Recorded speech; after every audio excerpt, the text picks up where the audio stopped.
Okay, now it's time for Shop Talk. Joining us here on the focus group is Aurora Winter. Among many things, Aurora is a successful, let me get that out right, entrepreneur, best-selling author, TV writer, producer, and founder of Same Page Publishing, which is samepagepublishing.com.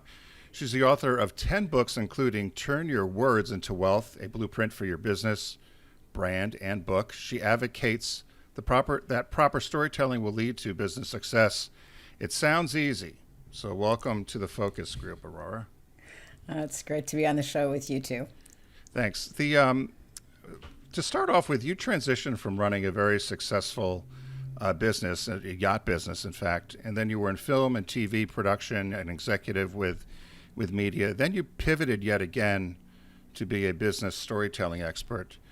And so our question for you was, what was your aha moment, or when did you realize that you had this ability or that the power of story could transform this business communication consultancy you now have?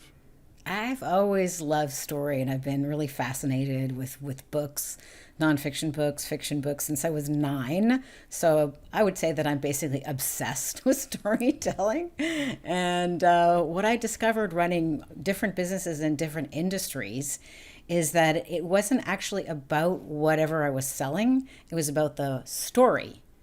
That made the world of difference. It made the world of difference from, struggling, eating rice and beans with my husband on the first business that we started. Like, honestly, he had to claim, workman's compensation or whatever, because we just could not pay the rent for this postage stamp sized office and home that was combined 400 square feet, to being the largest yacht dealership in Western Canada, a multi-million-dollar business with double the gross margins of our competitors. And that was because of, yes, a good product, but a really compelling, clear story. And it's been that way with every business. It's not about the product or service so much as it is about the story. If you don't have a clear story, then you're competing with everybody else. Aurora, welcome to the show. It's a pleasure to have you. John. One thing that I'm kind of curious about is in our business, when we think of consulting and we think of interacting with existing companies and their brands, the way in is often convoluted to get to some decision makers.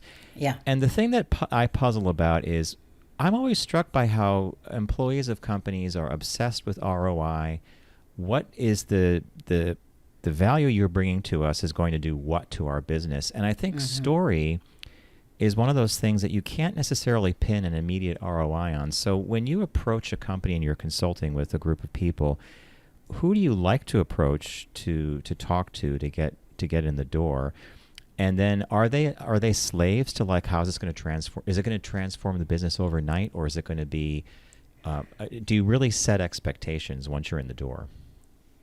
That is a very good question. Well, I always like talking to the decision maker because everybody else can only say no.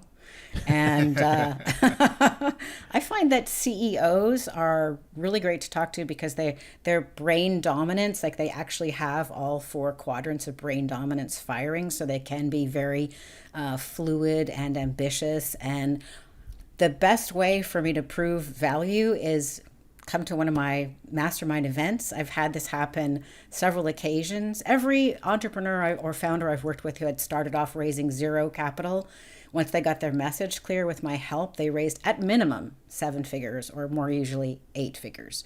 So most of the people I work with are super smart, super ambitious, very capable. There's no doubt about their expertise or their integrity, but their message is whoa, spaghetti, And once they had a clear message, I had one fellow, Tarney Williams is his name, the first day of the event, come up, stand in front of everybody, say what you do, what you're up to. Everybody was impressed that they liked him, but they had no clue what his business was when he sat down. By the end of the event, people at the event invested in his company because his message was clear. Does it have to be your own story? No. In fact, you should collect stories of people. They could be famous people, but they could also be stories of people who you've affected. I like to I like to offer people, blueprints, because once you understand the blueprint of communication, you can do it. And here's a simple blueprint that everybody can understand. It's like, what was the hell that the person was in before they worked with you or before they used your product or service? And what was the heaven that you took them to? So for an example would be with my company, Same Page Publishing, the CEO, one of the CEOs that I'm working with right now, he was struggling for 12 years to work on his book. And he just, he's a busy executive and he doesn't have 10,000 hours as a writer. And now he's like, he said, I've never been so excited about this project. This project is clear. He's already got a first draft. We're shooting for a New York Times bestseller. I think we're going to get there. And it's transformed an obstacle, a disappointment, a coulda, shoulda, woulda into it's happening, right? And that 12 years of time, I can't give him that back, but now he's on his way with our work together. It's a great example. Do you run across alternate strategies for how businesses approach things? And I'll frame it this way. Years ago, I was introduced to Simon Sinek's The Golden Circle, Why, How, What. And that's a very particular way of thinking about something. It's not necessarily story-based, but if you answer the why, how, what correctly, you have a story you can tell. So you have probably walked into companies or you've worked with individuals who have encountered a couple of different strategies for improving their business. Do you have to sometimes unravel that to get to story, or do you have to build on it? I like what you just said about the why, how, what. And I think that you can also add another component to that. But what I find is that people, especially engineers, they get really stuck in just talking about one. This one. They just talk about the what, and I think why, how, you want to add who to that. So people's brain dominance, people will filter. CEOs filter for why. Why are we doing this? Engineers filter for what. People filter for who. And then other people, the executors, filter for how. So a message, even a corporate message, should touch on all four of those things before going in too much depth on any one, because you will leave the person. If you haven't answered why, and I'm in the audience because I'm a CEO, I can't really listen because I don't know why you're talking about this, right? But for other people, it might be the who. They really need to understand who is this going to help before they're fully listening. So it's good to touch on all four of those things really quickly. That might not necessarily be a story, but at least you will have reached out to everybody. Go ahead, Tim. Sorry. No, you finish that, John. Finish that thought, because I was going to ask a selfish question about you and I. Well, and that leads me to this next thought of, we often have these. We're talking about major corporations, people that are doing angel investing. They're raising large amounts of capital. But let's take it down to a small business or a sole proprietor or someone who's consulting, for example. I think that you could adapt your book and your thought process to scale to anything. Would you agree with that? Absolutely. I really like pointing out to people that the number 3 search engine is Amazon. So if you have some kind of expertise, you really should have a book on Amazon. That's super important, and then everybody can find you around the world, but you need to have a very good title and subtitle so people who have the problem that you solve can find you. Then the number 2 search engine is YouTube, which is why I have a YouTube channel, Strategic Basics. So I believe it's really important in the day of AI for people to see face. And I think those two together will put you at the top of the new search engine, the AEO, right? Because they index books and if you have a lot of content. So I think YouTube, I disagree with Gary Vee. I really love him. I think he's got great content. If you're running a Fortune 500 company, but I think if your business is under 3 million and you have a media team of under 3 people, that if you just focus on Amazon and YouTube, you'll be good to go. And I think the big danger for people or entrepreneurs with companies under 3 million is frittering away their energy on social media. So I'm a stand for choose the highest leverage things, which Amazon's the number 3 search engine, YouTube's the number 2, good to go.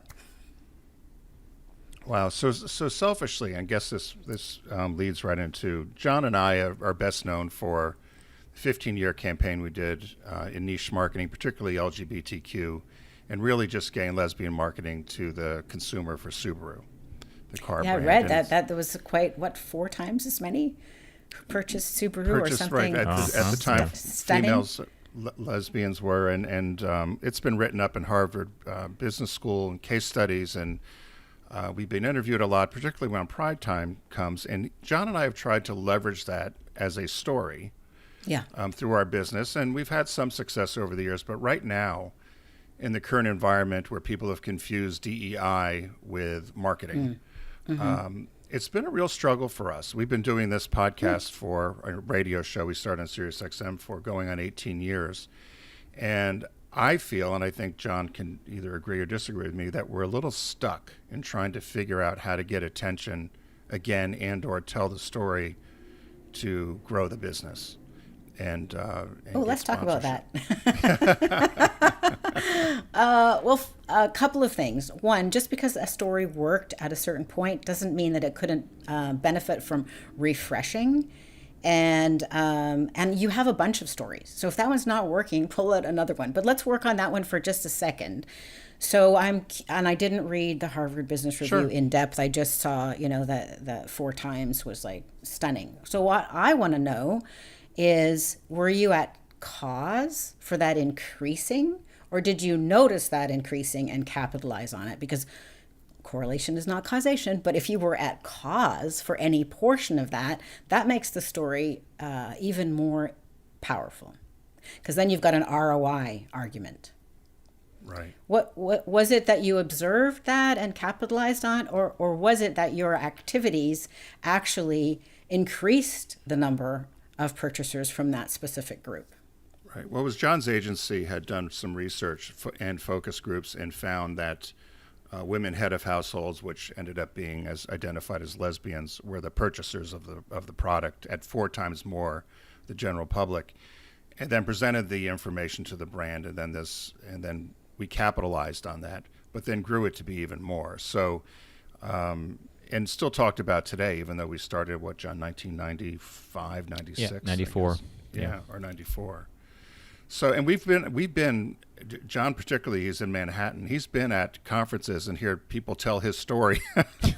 Well, that's John's a like, powerful story when you get to why that aren't point. we telling this story? So, but we're just Well, wondering about I it. can- Have you run into people that have had the same issue where maybe the cultural environment right now or the business environment just is not friendly to what our story is? Everything goes in cycles. So just, if you don't like the cycle, just wait a little bit. But I would challenge you to refresh the story if you're noticing that the political pushback is making that story not work as well as it did. Right. You could consider challenging the listeners with the question. And the question might sound something like, what if part of your market is starving for what you have to offer, but you don't know who they are? Right. We have a track record of identifying the audience that's hungry for what you have to offer, and then making sure that that our marketing reaches out to them. You don't even have to mention who that target was. Right.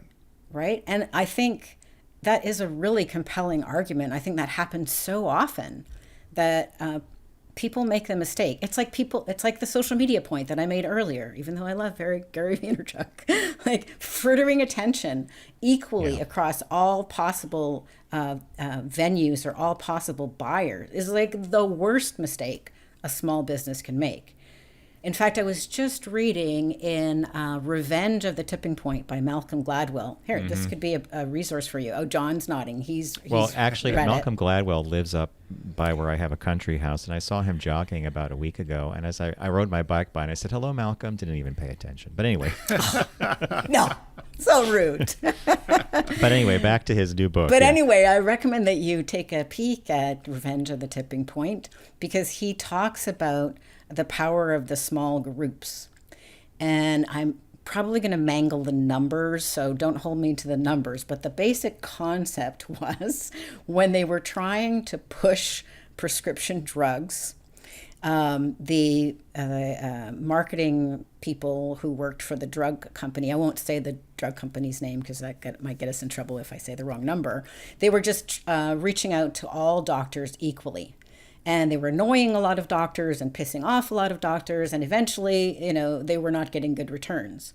And then they spent, in the end, this company spent, I think, $40 million with one of the top 5 consulting firms. $40 million. And what they told them to do, which actually really worked, like a you-know-what, is they said, let's just focus on the doctors who are already prescribing The medication. this Yeah. medication. And they zeroed in on it. It was like 0.1% of the doctors, and they blew up the sales for this prescription medication, which is now not a good thing to take.